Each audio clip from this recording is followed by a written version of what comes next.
And I think that's also really important for people, the whole idea that of freedom of conscience. In other words, I think God Himself gives man freedom of conscience, which means they can. It's important for individuals to be able to examine what they believe and decide what they believe, and other people need to allow everybody needs to be allowed the freedom to do that. And so the whole idea of freedom of conscience, I think, if everyone would respect that in other people and respect their beliefs, that would go a long way toward people getting along that don't agree on all religious issues. I know you're a religion editor, so you might know a lot about Islam, but did 9/11 affect your ideas about Islam? 9/11. It did. The main thing was we didn't, most Americans didn't know much about it or pay much attention to it, and I was included in that. But suddenly it got our attention, and now Americans want to know, who are these people? What do they think? Are they a threat to us?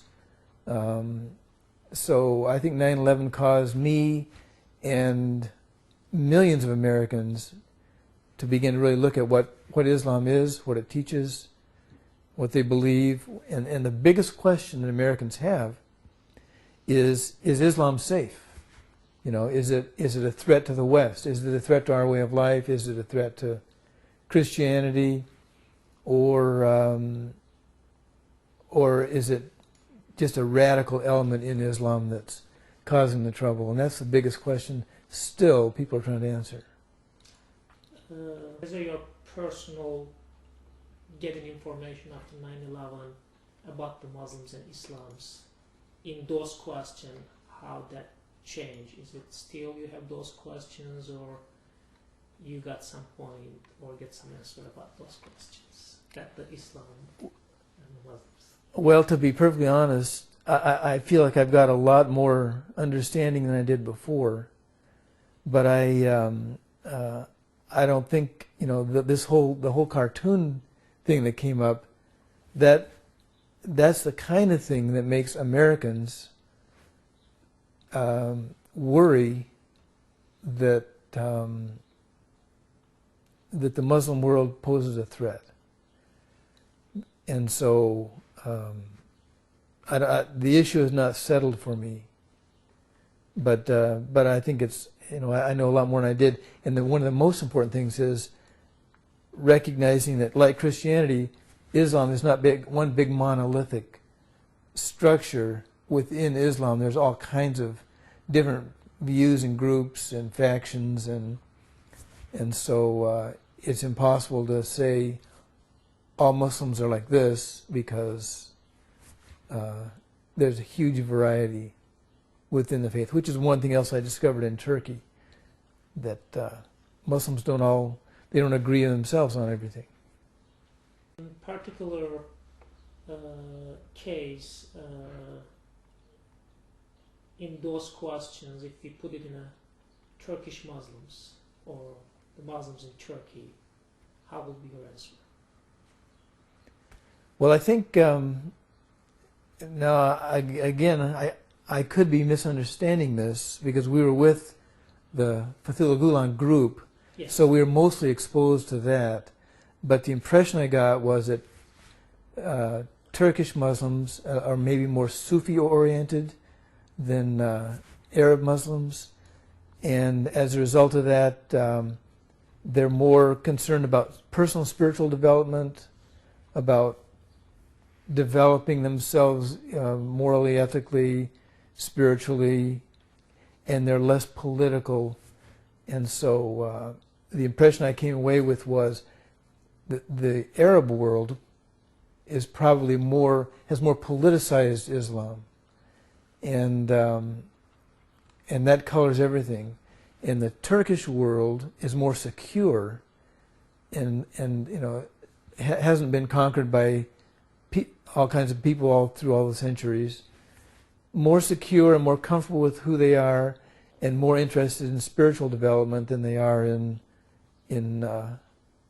the political, kind of politicized Islam. You mentioned that the cartoon, I want to just jump on that question. As people from the newspaper and media, what do you think about the cartoons issues going on in all Europe, starting from Denmark, France, and all other countries right now, as a part of the freedom of speech and the freedom of the people and the freedom of the thought? Mm-hmm. They put the cartoons which is offended by the others Yeah. in a fake figures. Well, I had a college professor that once said, with freedom comes responsibility, and the more freedom you have, the more responsibility you have.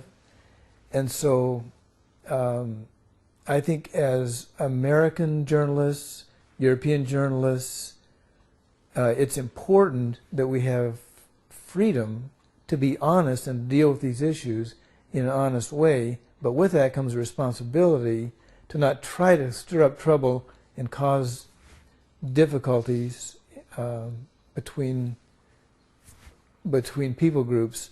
So I think probably the publication was a mistake and was irresponsible, but the reaction is also, in our opinion, irresponsible and a mistake. So Muslims,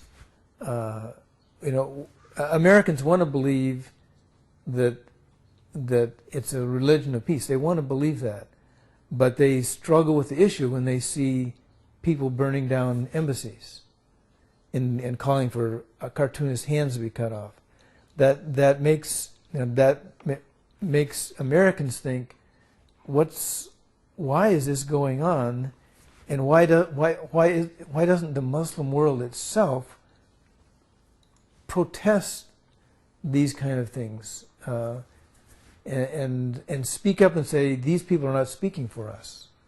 So it's the silence of the Muslim majority that makes Americans nervous. But we think going along, freedom of speech, freedom of religion, and freedom of conscience are at the heart of what it means to be American.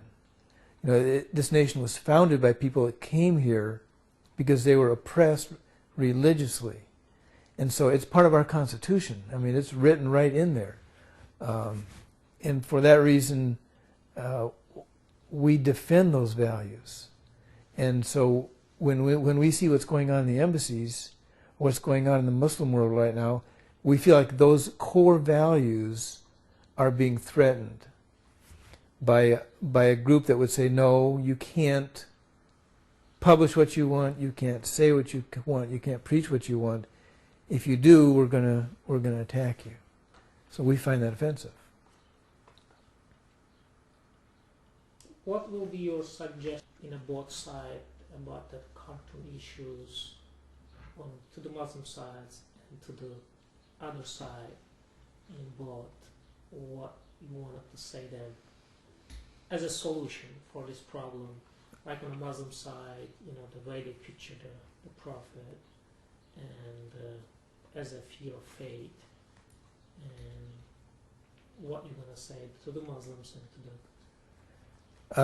well, to the Western side, I would say we need to be responsible and respectful of everyone and what they believe. And to the Muslim side, I'd say protest this in a peaceful way, but don't cross the line where you're burning buildings and people are dying and getting shot to protest something like this, because then you become part of the problem. If you're defending the prophet who was a prophet of peace, then use his means. Don't use violent means to defend the Prophet.